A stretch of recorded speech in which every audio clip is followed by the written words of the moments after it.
All right. With that purple bookmark, there's two activities that we need to record purpose statements for. 313 was when you unpacked the new assessment for the first time. 314 we did yesterday in the computer lab. You saw examples of multimedia campaigns and you analyzed them. So how did 313 unpacking and how did 314 examples of multimedia campaigns get you prepared to develop your own multimedia campaign on an issue? Go ahead and write those statements.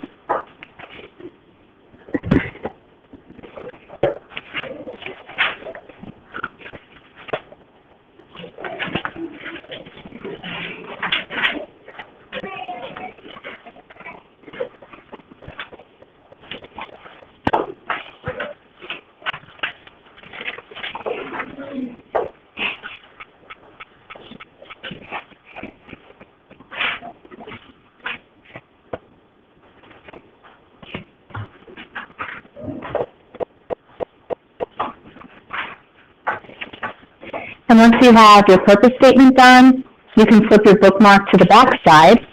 The class bookmark is now posted, so whenever you get a chance, just make sure that you've double-checked that the concepts have been unpacked as close as possible to the class bookmark. In terms of cataloging activities, 313 doesn't really cover any of the 10 concepts. 314 helps you practice 2 out of the 10 concepts. So 314 had you practice concept 3. You looked at multimedia and campaign features. And you practiced concept 8 with activity 314. You looked at how a campaign communicates to a target audience. Okay, so once you have those items written down, the purple bookmark you can put away. You're not going to look at anymore today.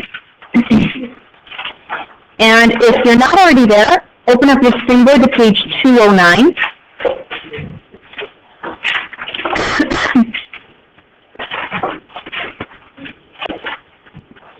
And once you're at 209, go ahead and diffuse those 2 learning targets for the activity. Super quick, easy and painless.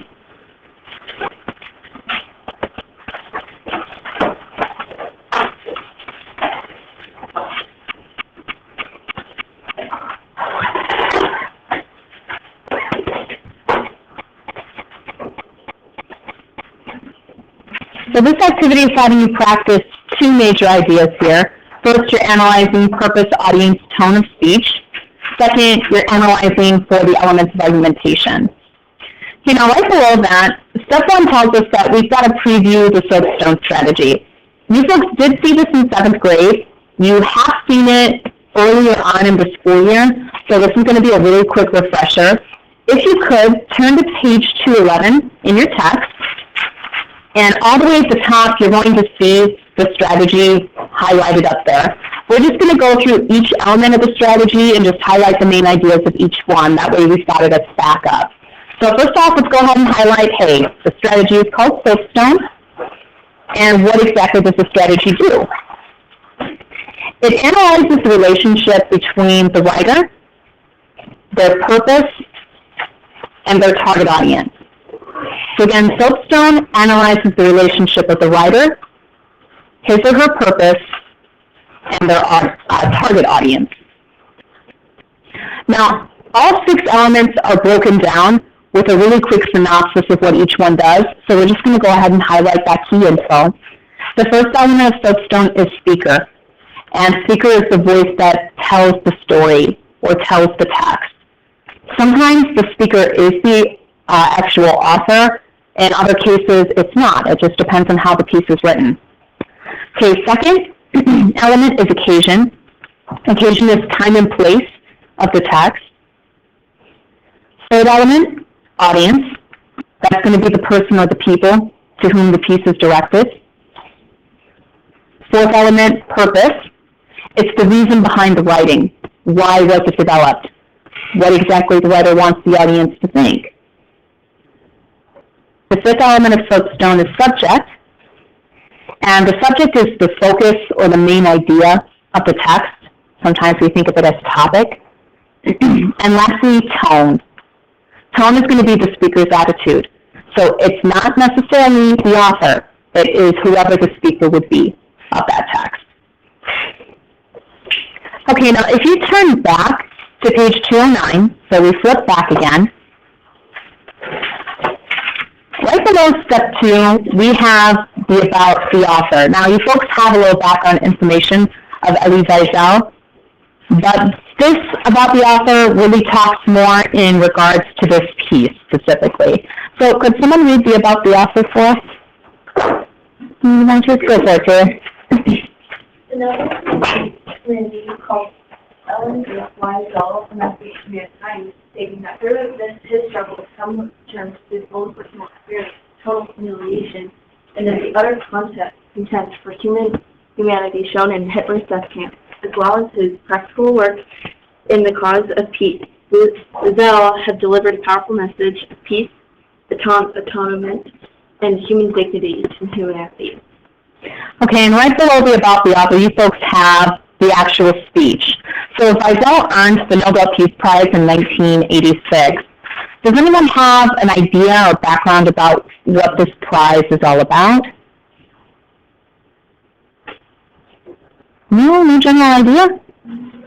What do you think, Santiago? A prize given to people who try to accomplish peace. Okay, a prize given to someone who tries to accomplish peace. That's pretty much it. That's it. So these individuals, they're wanting peace for themselves, for their community, and they're also kind of spearheading some type of movement. So Wiesel earned this not necessarily for his text night, but for the humanitarian work that he gave. So he gave this story about his experience in the death camp of Auschwitz. But not only that, he had the same outlook on life like Anne Frank did. She didn't survive, he did. And he did believe in the good in people, and he did believe that individuals could be the last savior of humanity if they only tried. So what I'm going to ask you folks to do is read through the speech on your own, and once you're done, to go ahead and get started with the soapstone. Now, you're not going to be able to complete it in the time frame that I'm giving you, but you're just starting to take a bite out of it, okay?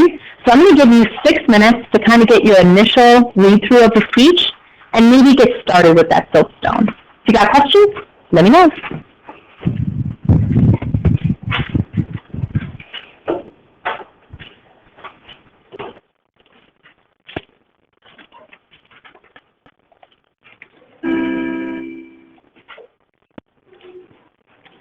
Okay, now understandably, you folks didn't get it done. I did not expect you to get it done in 6 minutes time. I am going to give you some more time here. I'm going to give you about 8 minutes. And what I want you to do with this next set of time is talk about and review the speech with your group mates. Then collaboratively, I want you to attack the remainder of the soapstone that you do not have finished. So definitely double check that the analysis for each element, if it has more than one question, have you answered all parts? If you can't recall a certain term, its definition, if you take a look at the screen, there's some terminology definitions there if you need them, but they are there for you. All right, guys, 8 minutes to wrap up your soapstone.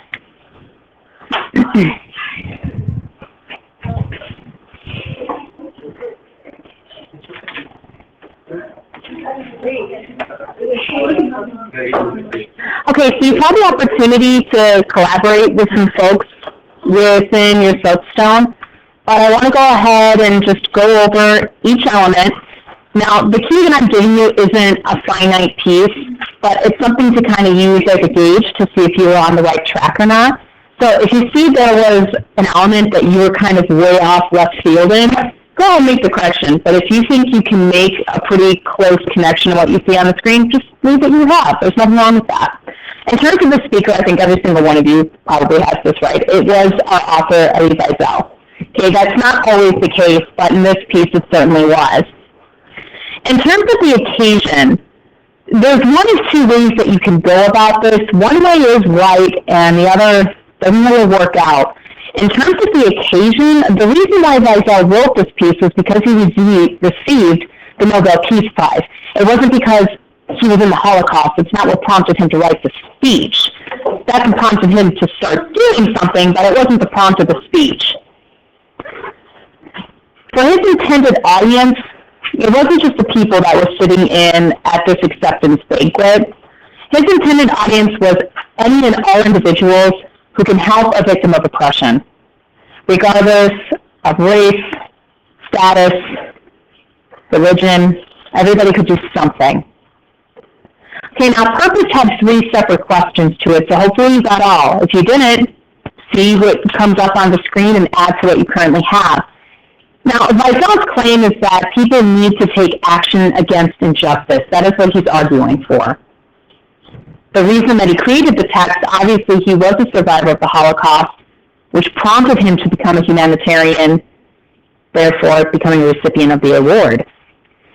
His call to action, what he demands of individuals, is to realize that we all have a responsibility towards one another. For humanity to survive, we all have to be part of this giant real work, and we all have to add to it. Now, in terms of the topic, his subject, there were 3 questions here as well. His appeal or his argument with Logos, because he is a survivor of the Holocaust, because he can present us with a first-person account, we can believe in his idea of humanity. The counterclaim that he provides, the rebuttal that he provides, is that one person can make a difference. One person can do one good deed for another, which stems into that individual prompted to do a good deed. And then it's like this infectious particle that we all have. In terms of his emotion, the pathos appeals that he uses, they're throughout his piece, and I just pulled one in particular. He opens and closes his speech with, "What would I tell the young Jewish boy?" And he's essentially talking about himself. If he could have stepped out of his current situation and talked to the younger version of himself, what would he have said? And in terms of tone, 2 questions here as well. His attitude towards this subject, towards his call to action, is hopeful. He's optimistic that people will do the right thing, but he's also encouraging. He's not saying that we're a bunch of jerks. He just says we're capable. He opens the door, and he asks us to come inside and be a part of something greater than ourselves. There's a lot of connotative diction that he uses, but paragraph 10 in particular, I think has the most impact personally for me.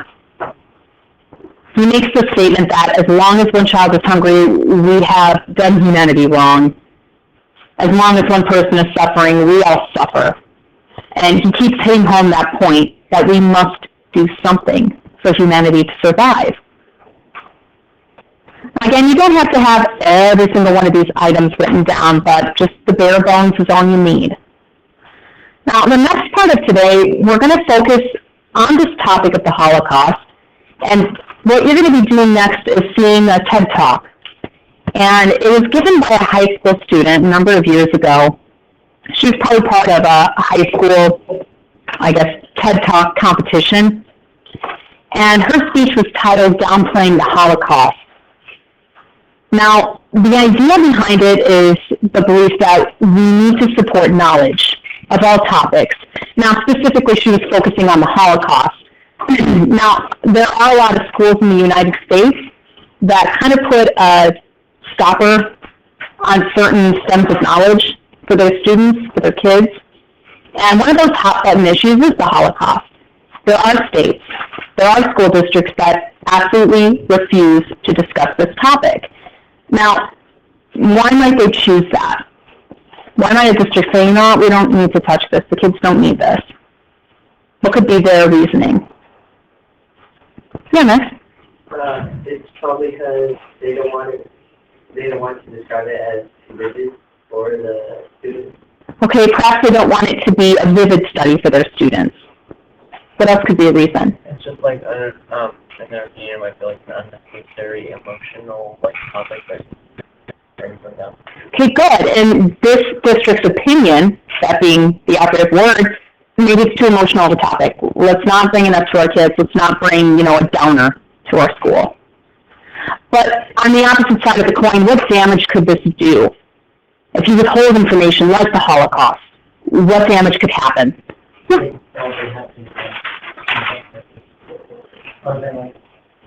Okay, an event like the Holocaust, if we withhold the information, we might be doomed to repeat ourselves. It could happen again. What other damage could happen? Yeah. They wouldn't know how to function in society because they wouldn't know. Because if the rest of society knows about the pain and is affected by it, then they're not as nice. Okay. And their route, no, you're on the right track there. And their right route, if they don't have this information, if they're not knowledgeable of it, they may not be able to cope. They may not be able to provide any kind of input to help prevent something like it. Mm-hmm. No one tells them any different. They won't know what if it is wrong. Okay, if no one tells them, here's the information, there's a wrong here, maybe for themselves, there's going to be a moral ineptitude that they lack. There's a problem there. Now, the actual video stream is about 14 minutes. On page 210, the left-hand side, you folks have a My Notes column. What I want you to do there is take at least 6 notes on this video that's going to play. If you want to take more, by all means, go for it. But the content, what you hear, this is going to be information that you might use to fuel the piece that you're going to be creating tomorrow. Okay?